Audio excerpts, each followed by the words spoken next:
Ela era a única na oficina que ainda estava trabalhando quando os caminhoneiros apareceram, exigentes e desrespeitosos. Suas mãos estavam cobertas de graxa, o rosto suado, concentrada num motor desmontado. Mas isso não os impediu de perder o respeito. E foi quando perceberam que ela não ia resolver o que queriam e que estava sozinha, vulnerável, que tomaram a infeliz decisão de abusar dela. Foi péssimo. Eles a abandonaram em estado deplorável. Ela chamou a polícia, deu queixa e tentou seguir em frente. Como tudo na vida, a tristeza passou e ela voltou à sua vida normal. Mas o destino às vezes está do nosso lado, independente de tempo. Anos depois, a vida deu um jeito de ajudá-la a encontrá-los. Só que dessa vez a vantagem era dela, e ela não teve piedade. Não esqueça de se inscrever e comentar de que cidade você é. Fora do expediente. A oficina já estava em silêncio quando tudo começou. Era sábado, fim de tarde, e o céu do lado de fora começava a escurecer, sinalizando o encerramento de mais um dia. Os outros mecânicos já tinham ido embora, encerrando seus turnos pontualmente. Mas ela ficou, sozinha com suas ferramentas, com o cheiro de graxa impregnado na pele, com os ecos metálicos dos próprios movimentos reverberando pelas paredes do galpão. Estava ajoelhada no chão de concreto manchado de óleo, trabalhando meticulosamente no que parecia ser o último motor do dia. A luz amarelada das lâmpadas penduradas no teto projetava sombras longas ao redor dela, criando um ambiente quase teatral. As mãos estavam cobertas de graxa. O rosto suado mostrava os sinais de um dia inteiro de esforço físico. A camiseta colava ao corpo por causa do calor abafado que se acumulava dentro do espaço fechado da garagem. Não havia rádio ligado, nenhuma música, nenhuma voz. Apenas o som ritmado das ferramentas metálicas tilintando contra as peças desmontadas. Ela estava exausta. Cada músculo reclamava. Mas havia algo em sua expressão que deixava claro. Ela queria terminar aquele motor. Era uma batalha pessoal. Ele precisava estar pronto. A meta era interna, silenciosa, mas inegociável. Enquanto girava lentamente uma chave de boca enferrujada, respirava fundo, com a testa franzida de concentração. Mais um parafuso, mais uma engrenagem, mais uma parte alinhada. Foi então que ouviu um barulho, não vindo do motor, mas da lateral da oficina. Passos pesados, 3 pares, rápidos, pesados, acompanhados de risos altos e vozes que pareciam exageradamente confiantes. 3 homens atravessaram a porta lateral de metal, aquela que normalmente ficava encostada, mas naquela tarde havia sido esquecida entreaberta. Eles vinham como se fossem donos do lugar, como se aquele ambiente suado, impregnado de graxa, também lhes pertencesse. Eram caminhoneiros, o tipo que ela via todo dia ali, entregando carga, pedindo reparo, reclamando de ruído no motor. Ela já conhecia o perfil. Vozes grossas, postura invasiva, piadas que muitas vezes forçavam sorrisos desconfortáveis. Mas naquela noite havia algo diferente. Algo no modo como andavam, no modo como olhavam. Na hora errada, no lugar errado, com a mulher errada. "Ainda tem gente aí?" gritou um deles, olhando ao redor com um sorriso insolente. Ela se levantou devagar, limpando as mãos em um pano imundo, olhando para eles com firmeza, mas sem agressividade. Seu tom era claro e direto. "A oficina já está fechada. Hoje não tem mais atendimento", disse sem hesitar. "Mas você está aí?" respondeu o segundo com um sorriso enviesado, um canto de deboche nos olhos. "Dá para dar um jeitinho pra gente, né?" O terceiro caminhoneiro soltou uma gargalhada rouca, olhando para os outros 2 como se compartilhassem uma piada silenciosa que só eles entendiam. "É rapidinho. Um ajuste simples. Se você for boazinha, claro." Ela respirou fundo, o pano ainda em mãos, agora apertado entre os dedos. O olhar dela não vacilou. Ainda era controlado. Ainda era profissional. "Eu só fiquei para terminar esse motor. Já estou fora do horário. Se for urgente, voltem na segunda-feira", respondeu firme, mantendo o tom calmo apesar do incômodo que crescia dentro do peito. "Poxa, tão rude assim?" zombou o primeiro, dando um passo mais à frente. Que custa ajudar a gente? Ela desviou o olhar para a porta principal da oficina.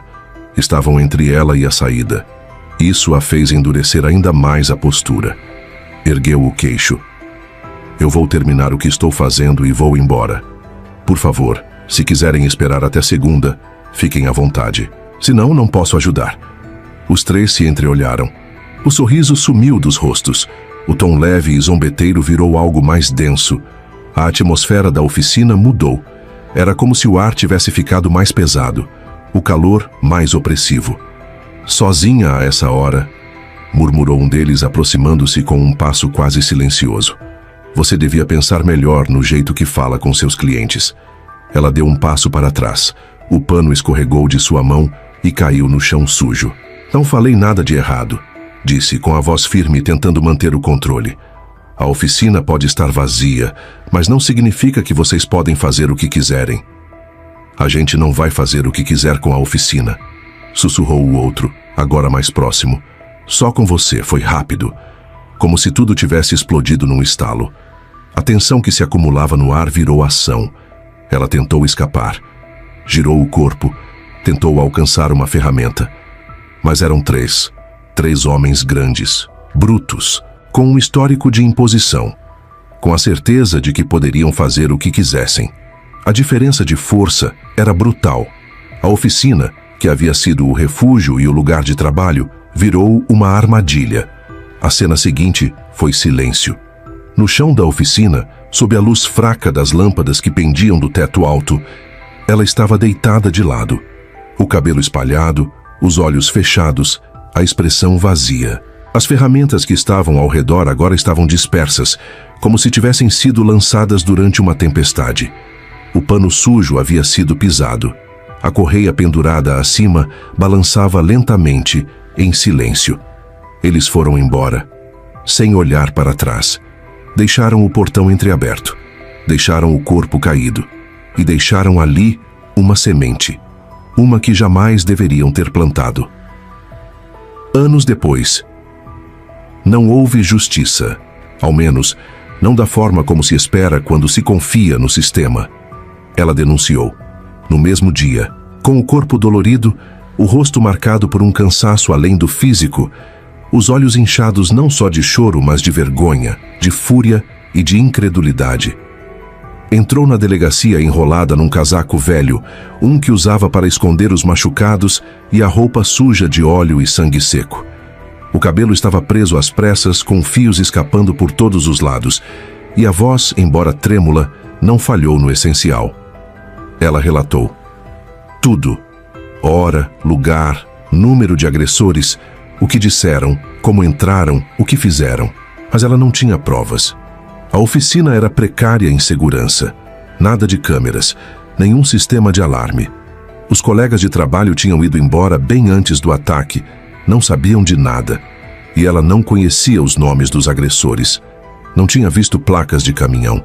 Mal teve tempo de gravar detalhes além dos rostos, das vozes e da sensação de nojo e impotência que cada um deles deixou. O registro foi feito, um boletim redigido, protocolado. Mas depois veio o silêncio. Um silêncio que se tornaria ensurdecedor com o passar das semanas. Os dias seguintes foram um suplício. Ela voltava à delegacia, ligava, mandava mensagens, perguntava se haviam novidades, ouvia sempre a mesma resposta vazia. Sem mais informações, fica difícil prosseguir. Meses se passaram. A cada retorno frustrado, algo dentro dela endurecia. Os três caminhoneiros sumiram, como se tivessem evaporado, como se nunca tivessem existido. Mas ela lembrava. Cada voz, cada risada, cada toque. A frustração a corroía por dentro. A sensação de abandono, de injustiça, de inutilidade da denúncia era esmagadora. Mas ela não caiu. Pelo contrário, se ergueu. Transformou o ódio em movimento. Com o tempo, decidiu trocar de área. Abandonou a parte mais física da mecânica. Deixou para trás o macacão encharcado de óleo e o contato direto com os motores. Passou a trabalhar no balcão, onde sua voz, seu controle, sua inteligência se impunham sem a necessidade da força bruta. Era ela quem agora recebia os clientes, gerenciava prazos, lidava com fornecedores e mantinha os outros mecânicos em ordem. Ainda descia para o chão da oficina, sim, mas agora de forma diferente. Com presença, não submissão. Nesse meio tempo, cuidou de si. Começou a treinar. Corrida, musculação, defesa pessoal. Trocou as refeições corridas por alimentação balanceada. Buscou acompanhamento psicológico. Tudo o que era vulnerável nela foi sendo lapidado, reinventado. Sua imagem, seu corpo, sua confiança. Nunca mais quis ser vista como frágil. A mecânica de antes tinha virado mulher de aço por dentro, sem armadura aparente, mas com armamento emocional completo. 2 anos se passaram, exatos, sexta-feira à noite. Depois de mais uma semana intensa, decidiu sair. Nada planejado. Pegou o vestido preto favorito, ajustado ao corpo, simples, mas poderoso. Passou um batom discreto, saltos baixos, cabelo solto, penteado com naturalidade. Não era vaidade, era postura. Olhou-se no espelho e viu uma mulher que não devia nada a ninguém. Saiu de casa e dirigiu até um bar próximo à oficina. Um daqueles lugares que viviam cheios de gente da estrada. Caminhoneiros, borracheiros, curiosos. Um ponto de passagem para muitos, mas familiar para ela. Pediu uma cerveja, sentou no balcão. Observava o ambiente ao redor com atenção automática. Luzes fracas, vozes abafadas, copos tilintando. E então, como um soco na alma, viu. No canto perto da parede, 3 homens conversavam. Um usava camisa xadrez, outro boné e camiseta marrom. O terceiro era o mais calado, com barba rala, ombros caídos, olhar desinteressado. Mas ela não precisava olhar 2 vezes. O estômago revirou. O corpo reagiu antes da mente. O sangue se espalhou pelos membros. O peito se apertou. As mãos tremeram por um instante. Mas o olhar estava fixo. Era eles. Não havia como não saber, mesmo depois de 2 anos. Mesmo que tivessem mudado de roupa, de cidade, de nome. O jeito de rir, o deboche nos gestos, a arrogância estampada no rosto. Ela os reconheceu imediatamente. Eles, no entanto, não a reconheceram. Estavam despreocupados, bêbados talvez, rindo alto, como sempre riram. Como se ainda fossem intocáveis. Como se ela ainda fosse a mulher ajoelhada no chão da oficina, com mãos sujas e medo nos olhos. Mas agora havia outra mulher ali. Uma que não tremia, que não recuava. Ela virou o copo de cerveja de uma vez, deixando o gosto amargo escorrer pela garganta. Respirou fundo. O ar pareceu inflar cada centímetro do seu corpo com um tipo de força que só quem passou pelo inferno conhece. Levantou-se, de forma serena, determinada, como quem já sabe o que vai fazer. Cada passo em direção à mesa era calculado. O som ambiente sumiu. O barulho dos talheres, a música, as conversas, tudo ficou distante. Dentro dela só existia um ruído, o das batidas do próprio coração, como um tambor de guerra. Um deles a viu se aproximando. Franziu a testa. Parecia reconhecê-la, mas não conseguia encaixar. Ela, então, parou. A poucos passos, os encarou. O olhar era uma lâmina afiada, sem palavras, sem sorriso. Virou-se para a mesa ao lado.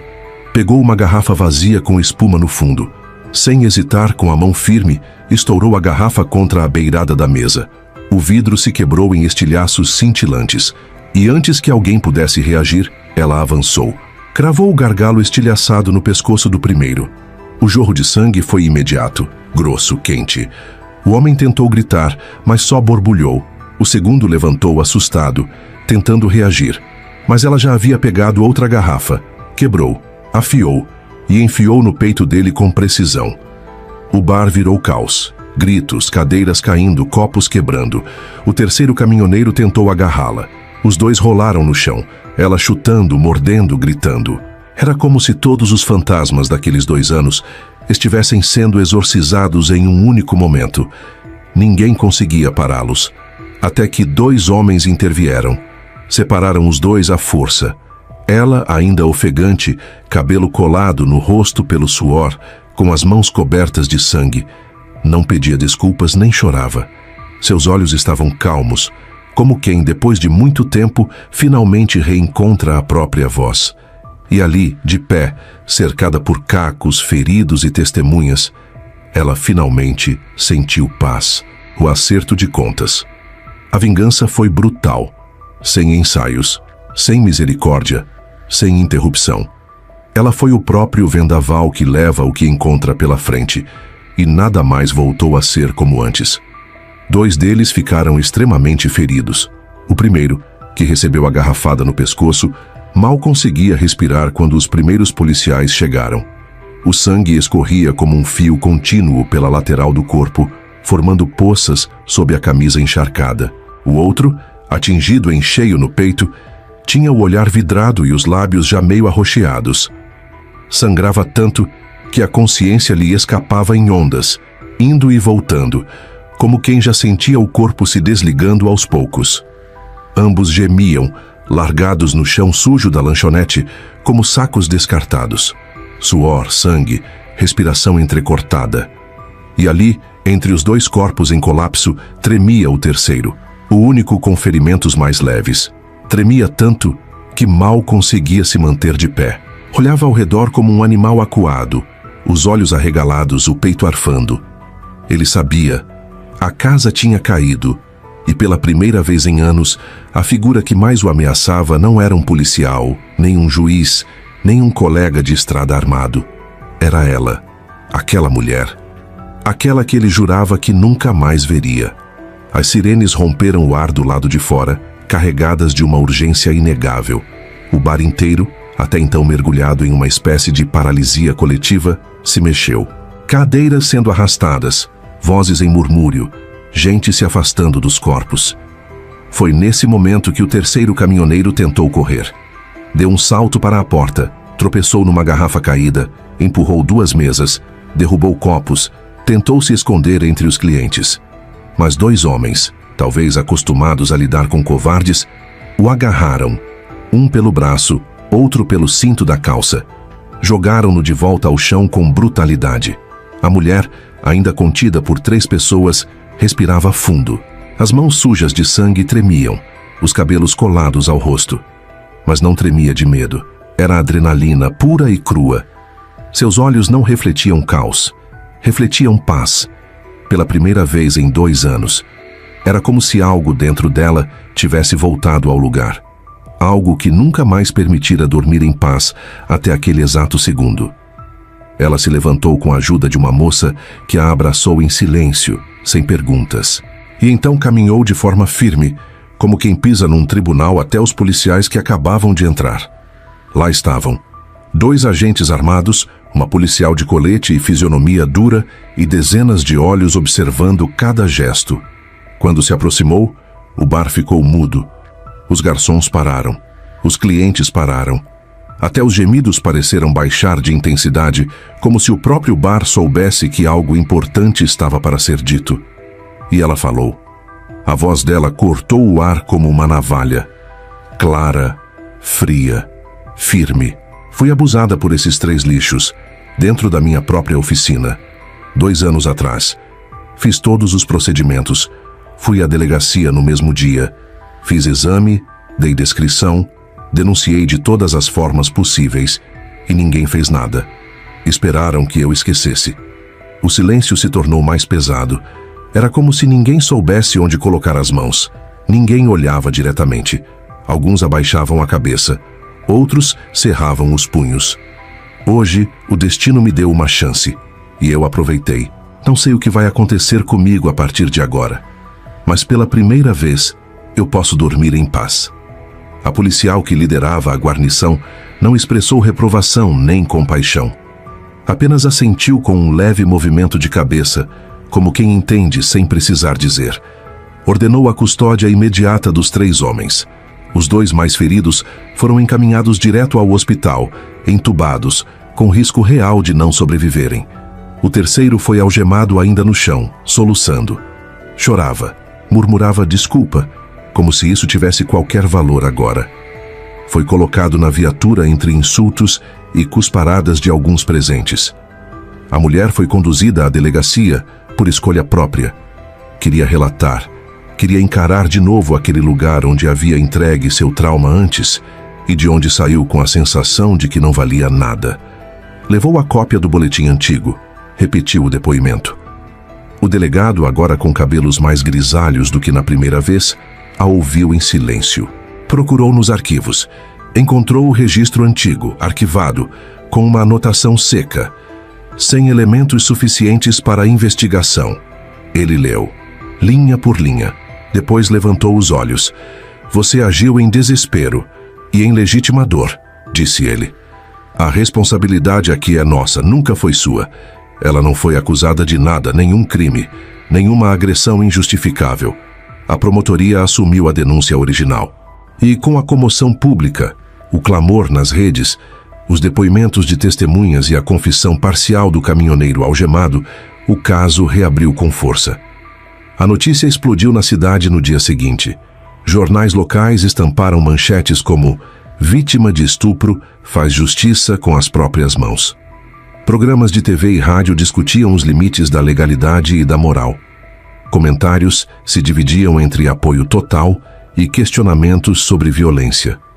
Mas nada disso a tocava mais. O julgamento aconteceu semanas depois. Ela testemunhou, mas não estava mais sozinha. Outras mulheres vieram, várias, algumas de outras cidades, relatos semelhantes, os mesmos nomes, as mesmas descrições, os mesmos métodos.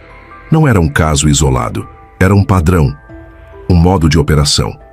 E agora havia provas, havia indignação, havia justiça. Os 3 foram condenados.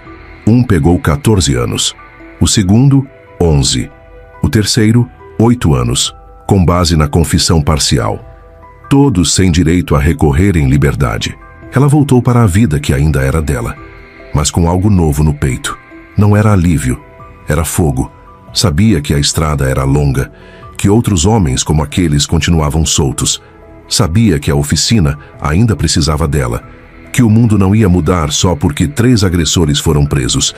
Mas agora ela tinha voz, tinha presença, tinha aliados. E sabia o que era capaz de fazer quando ninguém mais fazia nada. O ciclo, para os 3 caminhoneiros, tinha se fechado, mas para ela estava apenas começando. O nome por trás de tudo. A notícia se espalhou rápido demais.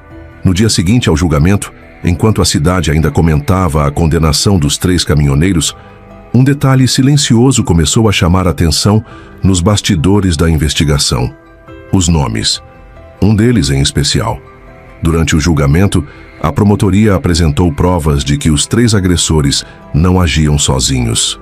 Mensagens recuperadas dos celulares, registros de paradas em estradas e relatos de outras vítimas apontavam para um padrão e uma figura que aparecia sempre nas entrelinhas: Toninho Braga, apelidado por muitos como Braga do KM-72, um caminhoneiro aposentado que agora gerenciava fretes e paradas em nome de transportadoras terceirizadas. Era um nome que não constava diretamente nos autos do processo, mas surgia em anotações, em bilhetes, em referências vagas, sempre em segundo plano. Nunca envolvido diretamente em nenhum ato de violência, mas presente em todos os círculos onde os 3 condenados circularam. A policial responsável por ouvir o primeiro depoimento da mulher, ainda lá atrás, 2 anos antes, agora era delegada assistente na mesma regional. E ela não havia esquecido do caso. Quando leu nos jornais a sentença, releu seu relatório antigo e viu nos rabiscos esquecidos algo que voltou a incomodar. Um apelido anotado na lateral do papel. Braga. Era pouco, mas era o suficiente. Solicitou à promotoria acesso ao conteúdo completo do celular do terceiro condenado, o que havia confessado parcialmente. A perícia extraiu novas conversas arquivadas em backup na nuvem, e lá estavam mensagens trocadas com alguém salvo na agenda como Toninho Força. O conteúdo era sutil, mas indicava alinhamento de paradas, indicação de locais seguros para descanso e um estranho alerta. Aquela mecânica não deu certo. Vê se resolve com outro lugar. Foi o que ela precisava. Reabriu o inquérito, enviou ofício ao MP e o nome Toninho Braga entrou oficialmente no radar da investigação. Enquanto isso, a mulher seguia sua rotina na oficina. Já não estava no balcão. Voltara a atuar na parte técnica, mas agora como supervisora. Era respeitada por todos ali. Ninguém ousava cruzar o limite, mas ela ainda olhava por cima do ombro, mesmo sem razão. Naquela semana, foi chamada para depor novamente. Só que dessa vez, não como vítima, mas como colaboradora ativa da investigação. A promotoria queria saber o que mais ela lembrava. E foi ali, sentada na frente do promotor, que ela mencionou algo que havia enterrado sem querer, que um dos agressores, no dia do crime, comentou que o Toninho tinha dito que era tranquilo ir ali. Essa frase virou prova. No dia seguinte, a PRF foi acionada. Um novo mandado de busca foi solicitado. E na madrugada de sexta-feira, um comboio policial cercou uma pequena propriedade na beira da BR-262, a exatos 5 quilômetros do chamado KM-72. A casa era simples, mas no galpão aos fundos encontraram uma pilha de agendas, celulares antigos, folhas soltas com anotações de placas, horários e nomes de mecânicas. Em uma das gavetas, guardado com fita adesiva, estava um velho celular Nokia, ainda funcionando. Ao ligarem o aparelho, descobriram mensagens de anos atrás, todas com linguagem de comando. Braga não era apenas um figurante, ele era o articulador. A mulher foi informada no dia seguinte. Estava no escritório, fechando o caixa da oficina, quando recebeu a ligação do delegado. O Braga caiu. Ela não respondeu de imediato. Apenas fechou os olhos por um instante. Era como se algo estivesse, enfim, se encaixando. Mas ela sabia. Aquilo não era o fim. Ao desligar o telefone, olhou pela janela da oficina. A estrada seguia viva. E a estrada sempre trazia surpresas. Ainda havia nomes, ainda havia histórias abafadas. E ela agora estava pronta para enfrentar cada uma delas. A lista escondida. O mandado de prisão para Toninho Braga foi cumprido em silêncio. Nenhum tiro, nenhuma perseguição, nada de manchete espetacular. Apenas um senhor de barba rala, calvo e barrigudo, sendo retirado de casa de moletom e chinelo, com a expressão de quem sabia que esse dia chegaria. Mas o que Braga não sabia era o tamanho do buraco que começaria a ser cavado a partir dali. Na delegacia, ele ficou em silêncio. Alegou que estava apenas ajudando os colegas da estrada. Disse que não era responsável por nada do que os 3 condenados haviam feito. Mas quando o delegado colocou sobre a mesa os papéis encontrados no galpão, especialmente uma folha amarelada, com 23 nomes e 23 lugares diferentes anotados à caneta, Braga empalideceu. "O que é isso, Toninho?" perguntou o delegado. "Não é nada. Coisa antiga", disse ele, desviando o olhar. "Então por que esse nada tem o nome de uma mecânica em Três Lagoas que pegou fogo no ano passado? Ou o nome de uma moça que sumiu em abril e até hoje não foi encontrada?" Braga engoliu em seco. O silêncio dele era tão alto que a sala ficou pequena. Os agentes de inteligência presentes na sala ao lado já sabiam que aquele pedaço de papel podia ser a chave para desvendar uma rede muito maior. Nos dias seguintes, começaram os cruzamentos. Cada nome, cada cidade, cada data. Em 3 dias, 8 dos nomes da lista já estavam conectados a registros de desaparecimento ou ocorrências mal resolvidas envolvendo mulheres, todas com alguma ligação com oficinas, postos de estrada ou paradas de caminhoneiros. A mulher que iniciou tudo, a sobrevivente a que reagiu, foi chamada novamente. Mas agora não para reviver seu caso. Foi convidada para ajudar a entender os outros. Quando olhou a lista, seus olhos pararam num nome que a fez gelar. Soraya M. Campo Verde. "Eu conheci essa moça", disse ela. "Ela veio aqui uma vez. Precisava de ajuda com o carro. Estava nervosa. Disse que tinha largado o trabalho numa oficina lá em Campo Verde porque não se sentia segura." O delegado anotou. E foi esse nome que levou a investigação para um novo patamar. Enquanto isso, Braga foi transferido para uma cela especial, longe dos demais detentos. Mas lá dentro, um outro perigo crescia. Outros presos ligados a outras rotas criminosas já sabiam quem ele era e o tipo de informação que ele carregava. A proteção de Braga virou prioridade, mas o próprio Braga sabia que sua única chance de sobrevivência seria falar. E falou. Em depoimento fechado ao Ministério Público, revelou que o grupo que ele organizava fazia parte de um esquema informal de cobertura de estrada, lugares onde caminhoneiros podiam resolver suas vontades sem se preocupar com polícia, denúncia ou escândalo. Ele sabia quem organizava, quem acobertava e quem lucrou com o silêncio. E mais, Braga entregou que existia uma segunda lista. Uma lista de quem recebia para não ver nada. Gente da polícia, de prefeituras, de empresas, disse ele. Se eu cair, eles caem também. Então, ou vocês me protegem, ou vão ter mais corpos no caminho. A revelação caiu como uma bomba. A mulher, ao saber disso, sentiu pela primeira vez não raiva, mas nojo. O que antes era uma história pessoal agora era uma praga espalhada por quilômetros de rodovia, por estruturas inteiras que lucravam com o medo de outras mulheres.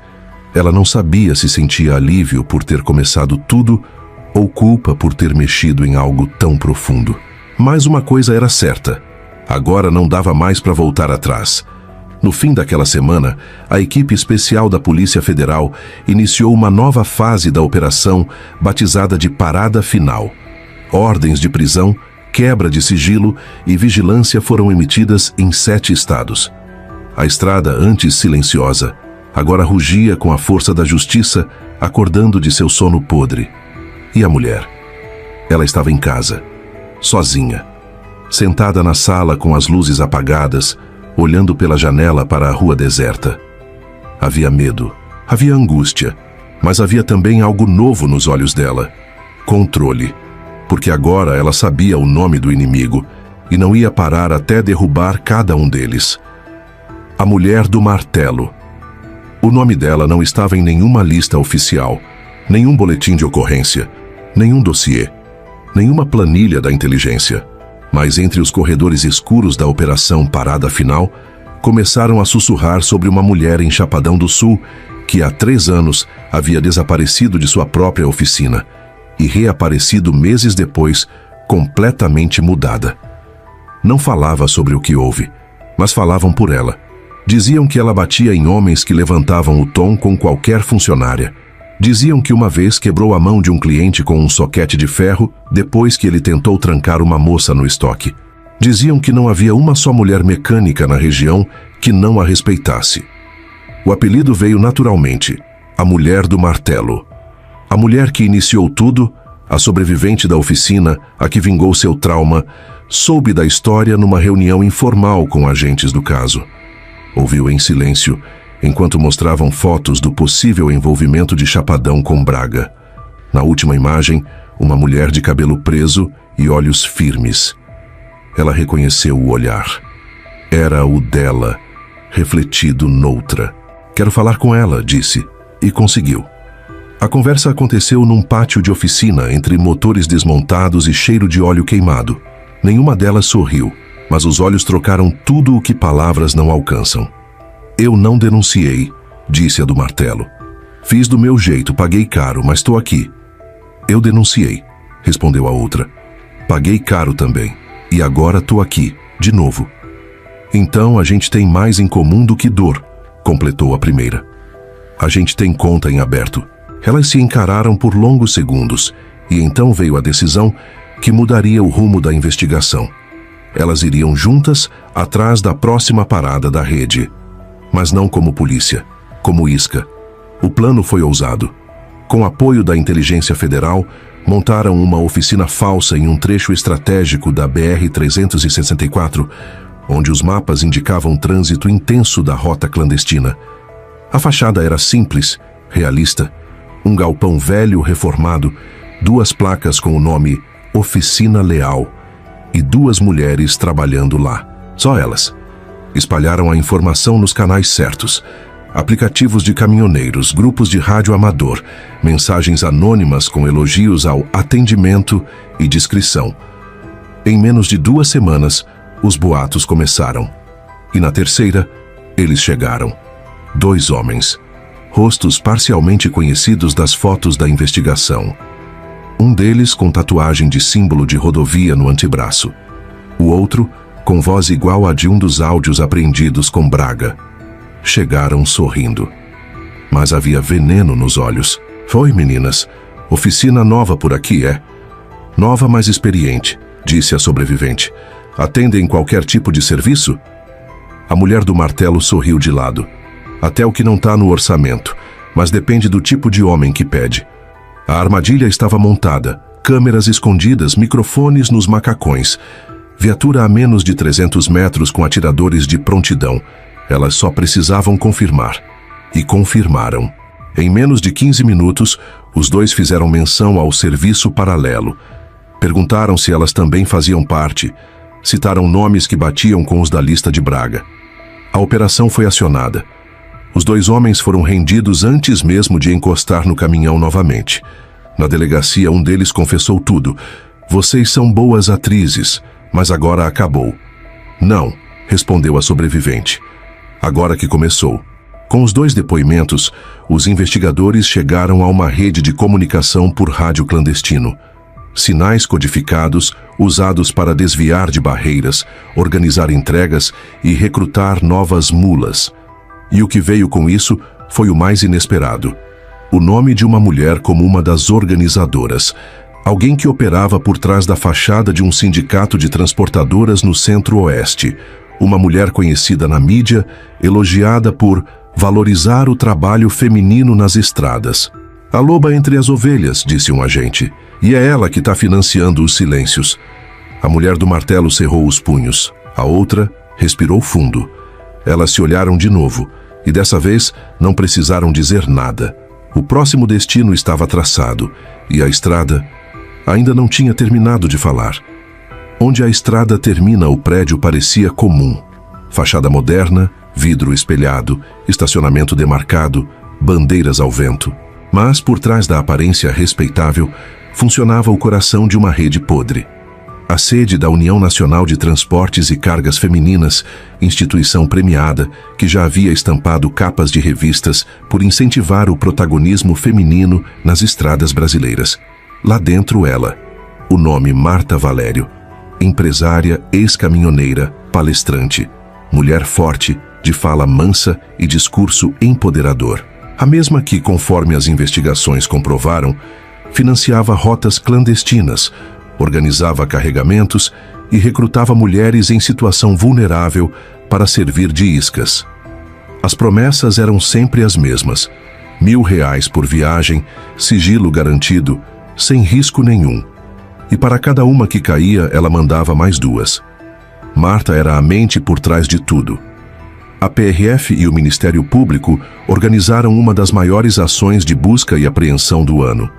Mas não entrariam sozinhos. 2 pessoas iriam junto, as mesmas que abriram a ferida: a sobrevivente da oficina e a mulher do martelo. A chegada foi sincronizada.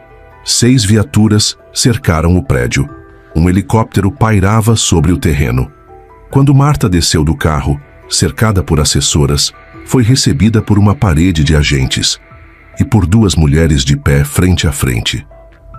Marta Valério? Perguntou a policial. Sou eu. O que está acontecendo? A senhora está presa. Tráfico interestadual, associação criminosa, coação de testemunhas e aliciamento de mulheres para fins ilícitos. E isso é só o começo.